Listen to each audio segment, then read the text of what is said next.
ഈ കഴിഞ്ഞ ഞായറാഴ്ച, അതായത് 2 ദിവസം മുന്നേ ഉറങ്ങിക്കിടന്ന് അമ്മൂനെ വിളിച്ചുകൊണ്ട് ഫ്ലവർ ഷോ കാണാൻ പോയതാണ് നിങ്ങളിപ്പോൾ കാണുന്നത്. ആ മുഖത്തെ വൈക്ലഭ്യം കണ്ടോ നിങ്ങൾ? രാത്രിയാണ് വന്നതെങ്കിൽ മാനൊക്കെ കത്തി നിൽക്കുന്ന കാണായിരുന്നു. പക്ഷെ ഇപ്പോൾ പകലായി പോയി. രാത്രിയാണ് വന്നിരുന്നെങ്കിൽ ഈ വരുന്ന വഴിയെല്ലാം നല്ല ഭംഗിയായിരുന്നു ഇതിനെ കാണാൻ.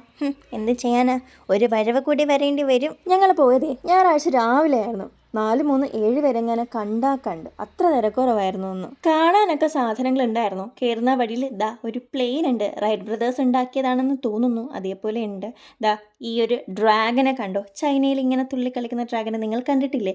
നല്ല നീളം ഉണ്ടായിരുന്നു കേട്ടോ. ഇവിടെ നിന്ന് തുടങ്ങി അങ്ങ് അപ്പുറത്ത് ചെന്ന് നിൽക്കത്തുള്ളൂ, അത്ര നല്ല നീളമുള്ള സാധനമായിരുന്നു അത്. ഇത്രയും നടന്നപ്പോൾ നമ്മൾ തളർന്നേ, ഇനി കുറച്ച് നേരം റെസ്റ്റ് എടുക്കണമല്ലോ. അപ്പോൾ ദാ ഇവിടെ വന്നിരുന്ന് നമ്മൾ കുറച്ച് കാര്യമൊക്കെ പറഞ്ഞു. കാരണം നമ്മൾ കണ്ടിട്ട് കുറച്ചധികം നാളായിരുന്നു. ഞാൻ പറഞ്ഞ എടി നീത്തി അഭിനയിക്കാമോ എന്ന് പറഞ്ഞപ്പോൾ അവൾ അഭിനയിച്ച് അങ്ങ് തകർത്തു. നമുക്കിങ്ങനെ സമയം കിട്ടുമ്പോഴേ നമ്മളിങ്ങനെ കനക്കുന്നിട്ട് ഈ സെയിം സ്ഥലത്ത് തന്നെ വന്നിരുന്ന് ഓരോ കാര്യങ്ങളൊക്കെ പറയും. ആക്ച്വലി അത് നല്ലൊരു കാര്യമാട്ടോ. നമ്മളിപ്പോൾ കനക്കുന്ന് വന്നിരിക്കുവാണ്. എന്തിനാ ഇവിടെ വന്നിരുന്നേ? സമയം പോവാൻ വന്നിരുന്നതാണ്. കൊള്ളാം, ആരുമില്ല, നമ്മൾ മാത്രമേ ഉള്ളൂ. ഫ്ലവർ ഷോ പോകുന്നുണ്ട്, എണ്ണി പോകുന്നുണ്ട്. നടന്ന് അവസാനം നമ്മൾ ഇഗ്ലൂവിൻ്റെ അടുത്ത് എത്തിയിട്ടുണ്ട് കേട്ടോ. ഇഗ്ലൂവിൻ്റെ അടുത്തായിട്ട് തന്നെ കരടിയും കുഞ്ഞു മഞ്ഞ മലയൊക്കെ നിൽപ്പുണ്ട്. ചൂട് കാരണമാണെന്ന് തോന്നുന്നു ഇഗ്ലൂ ചെറുതായിട്ട് അലിഞ്ഞതോ അവിടെയൊക്കെ ഇളവിയൊക്കെ ഇരിക്കുന്നത് കണ്ടോ.